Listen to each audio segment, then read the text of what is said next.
এই সে ঐতিহ্যবাহী মসজিদ।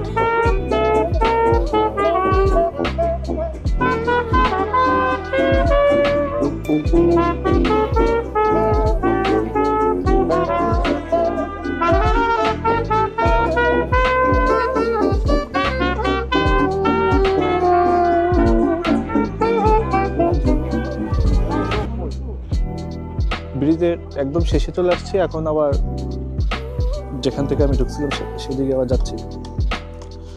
তো এই ফাঁকে ব্রিজের ইতিহাস সম্পর্কে বলা যাক। মূলত ব্রিজটার নামকরণ প্রথম থেকে ব্রিজটার নাম এমন ছিল না, এটাকে পরে রাজাদের নামের নামকরণ করা হয় আর কি, চার্লস ব্রিজ।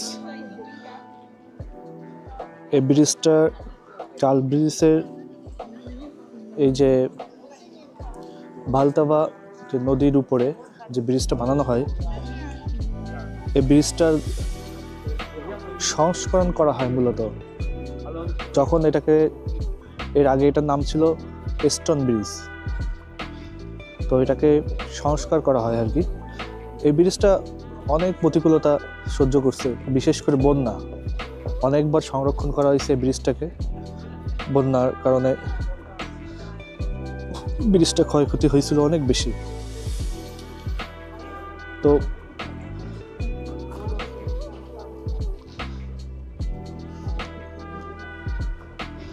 এই ব্রিজটা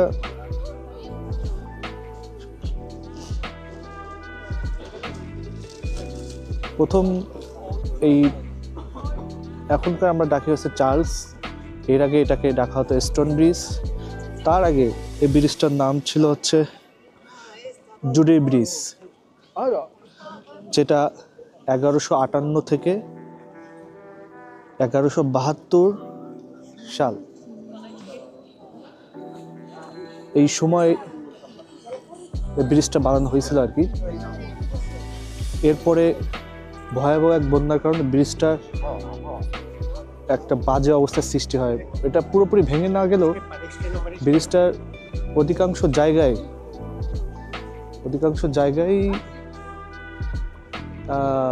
ক্ষতিগ্রস্ত হয় আর কি। এরপরে চতুর্থ রাজা চার্লস, যিনি এটা রিপ্লেসমেন্ট বা কিভাবে আবার আগের জায়গায় এটা আনা যায়, কারণ এই ব্রিজটা বাণিজ্যের দিক থেকে ওই সময়ের যে বাণিজ্য হইতো, এই ব্রিজটা অনেক গুরুত্বপূর্ণ ছিল। এখন এটা মানুষ জাস্ট পর্যটন হিসেবে আসে, কারণ এটার উপরে গাড়ি ঘোড়া বন্ধ হয়ে যায় দ্বিতীয় বিশ্বযুদ্ধের পরেই। শুধুমাত্র মানুষের চলাফেরার জন্য এই ব্রিজটা এখন উন্মুক্ত করা হয়েছে গাড়ি চলাচলের জন্য। ওই যে ওই পাশে একটা দেখা যাচ্ছে দূরে একটা ব্রিজ, ওইটাই যাচ্ছে, এটা এই পাশে, আর ওই পাশ থেকে ওই পাশে আবার দূরে দেখা যায় কিনা এখান থেকে যাচ্ছে আর কি। সবাই আসতেছে। তো এটা মূলত 15 সেঞ্চুরিতে ব্রিজটা কমপ্লিট হয়ে যায়। 15 সেঞ্চুরিতে তাকে আসতে হয়নি, মূলত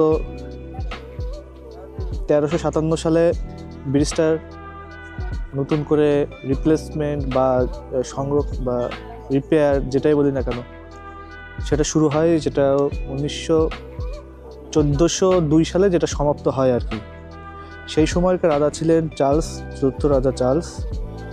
তিনি এটাকে ওনার আমলে উনি ব্রিজটা সংরক্ষণ করছিলেন আর কি, ঠিক করছিলেন। একটু হাঁটা যাক। এটার অফিসিয়াল নাম বলতে চেক নাম হচ্ছে কার্লুম মোস্ট, বাট ওরাও বলে এটাকে চার্লি ব্রিজ, বাট ইংলিশের নাম এটা আর কি। পুরো ব্রিজটা স্টোন দিয়ে তৈরি হয়। প্রথম স্টোনটা বসানো হচ্ছে চার্লস নিজে, যেটা টাইমটা মেবি ভোর 5:17 দিকে। উনি সময় সম্পর্কে ওনার অনেক টাইট ছিলেন। উনি সময় নষ্ট করতেন না, এবং যখন যেই সময় কথা করতেন সেই টাইমটাই মেনটেন করতেন। আর সনাতন ধর্ম যেরকম বিয়ের ব্যাপারটা যেরকম টাইম দেখে করা হয়, যেটাকে মুহূর্ত নাকি বলে, আমি ঠিক মনে আসতেছে না, ওইরকম একটা জিনিস উনি বিশ্বাস করতেন আর কি, যে প্রত্যেকটা শুভ কাজ একটা নির্দিষ্ট সময়ে করা উচিত। ব্রিজটার টোটাল দৈর্ঘ্য বা লম্বা যদি বলি তাহলে হচ্ছে 515 মিটার, যেটা 1692 ফুট, এবং মিটারে যদি বলি 9.5 মিটার হচ্ছে আরে, যেটা আমরা ওয়াইড বলি আর কি, ইংলিশে ওয়াইড বলে, আমরা আরে বলি আর কি। এবং এর ডিজাইনার ছিলেন পিটার পার্লার। পিটার পার্লার যখন এটা ক্ষতিগ্রস্ত হয়, এরপরে উনি যখন এই চার্লস ব্রিজের কাজটা পান, তখন তাকে ডিজাইনার হিসেবেই তাকে মূলত নিয়োগ করা হয়। হ্যাঁ, উনি মূলত এই ব্রিজটা ডিজাইন করছিলেন। একটা আশ্চর্য ব্যাপার, শুধু পাথরের উপরে, এই যে পাথরগুলো দেখা যাচ্ছে, এই যে একটা পাথর এখান থেকে যে এতটুকু, এই পাথরের উপরেই এই পুরো ব্রিজটা দাঁড়ায় আছে। এখানে কোনো রড, সিমেন্ট, পরবর্তীতে হয়তো বা সিমেন্টের ব্যবহার হয়েছে, কিন্তু রডের ব্যবহার এখন হয়নি। তো এটা যেটা বলছিলাম যে 1357 সালে এটা স্টার্ট করা হয় ব্রিজের কার্যক্রম। চার্লসের যখন তার ডিজাইন, পিটারের কাছ থেকে যখন তার ডিজাইনটা পছন্দ হয়, তখন উনি এটা কাজ শুরু করেন আর কি। তা শেষ হয় 1402 সালে।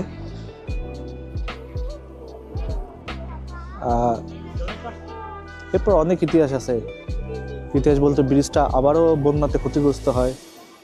বন্যাতে ক্ষতিগ্রস্ত হওয়ার কারণে আবার সংরক্ষণ করা হয়। অন্য যে রাজা আছেন, যারা রাজা হয় তারা করে সংরক্ষণ করে, কিন্তু নামটা তখন ওইটাই থেকে যায়। মূলত উনি প্রথমে ওনাদের বংশের নামে, যে চার্লস, যে এটা ওনার যে উপাধি, ওই নামে উনি প্রথমে নাম রক্ষণ করেন নাই। প্রথমে উনি নামকরণ করছেন স্টোন ব্রিজ। পরে প্রায় 20 বছর পরে এটাকে চার্লস ব্রিজ করা হয়। তখন এটার উপর দিয়ে, এই ব্রিজটার উপর দিয়ে গাড়ি, ট্রেন সব কিছু যাতায়াত করত। কিন্তু প্রায় 400 বছরের একটা পুরাতন ব্রিজ, এবং দ্বিতীয় বিশ্বযুদ্ধের সময় এটা অনেক ভালোই ক্ষয়ক্ষতি হয়েছিল। এরপর থেকে এটাকে ব্যান্ড, মানে গাড়ি যাতায়াত এবং ট্রেন যাতায়াতের জন্য ব্যান্ড করে দেওয়া হয়।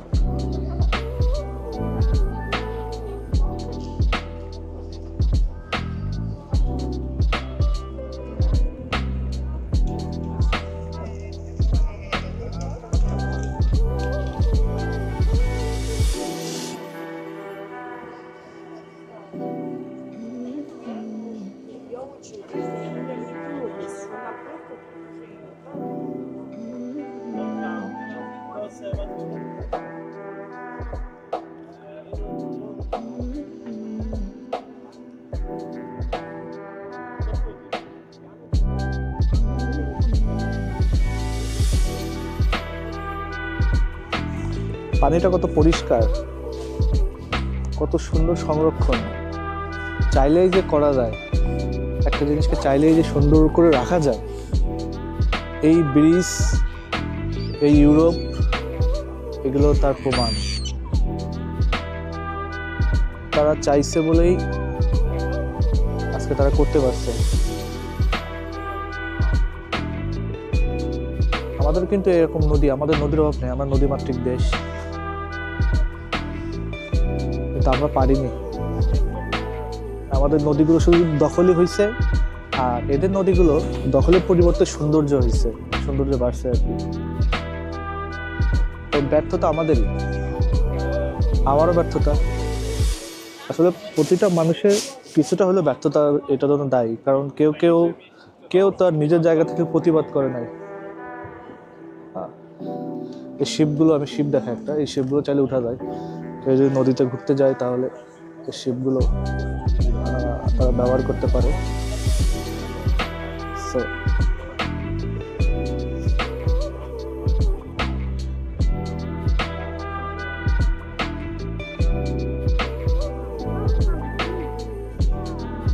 Truck boat 100% electric. এই নৌকা বা বোট এগুলো চাইলে এখানে সবাই উঠে এই নদীটাকে আরো সুন্দরভাবে উপভোগ করা যায়।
একটা জিনিস ভাবা যায় 500 বছর আগের এখানকার পরিবেশ কেমন ছিল।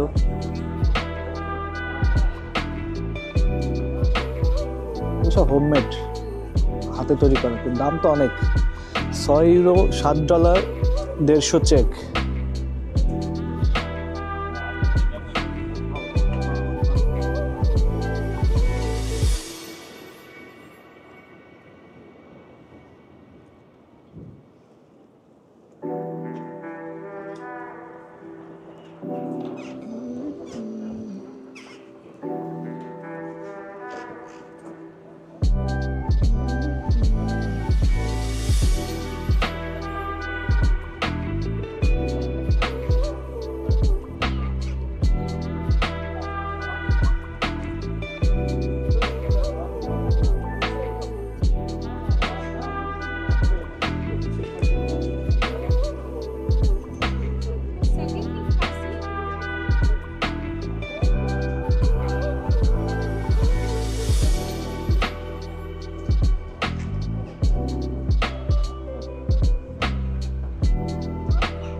হ্যান্ড ড্রয়িং এর অভাব নেই, সবাই চেষ্টা করছে হ্যান্ড ড্রয়িং করার জন্য। সো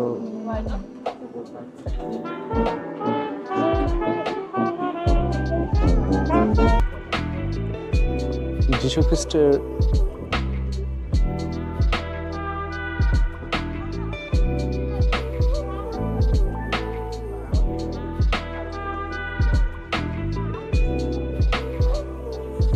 এখানে ব্রিজটা শেষ হয়ে গেছে।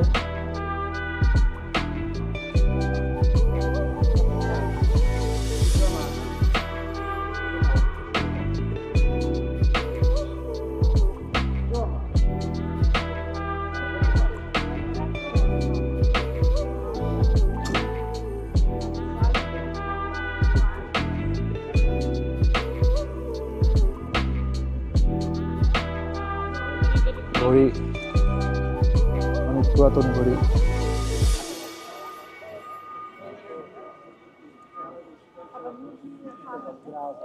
1910 থেকে 1950 সালে যে ঘড়িগুলো ব্যবহার করা হতো, ঠিক যেই ধরনের ঘড়িগুলো ব্যবহার করা হতো সেইগুলো সংরক্ষণ এখানে রাখা হয়েছে।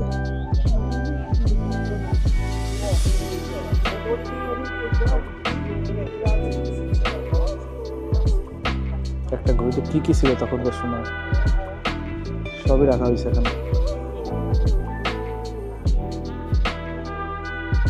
এই হচ্ছে ব্রিজের কিছু পুরাতন ছবি, ব্রিজগুলো আগে কেমন ছিল, বর্তমানে কেমন আছে, এগুলো আর কি। আসলে ওই সময় তো ক্যামেরা ছিল না, এগুলো সব ধারণা বিষয়।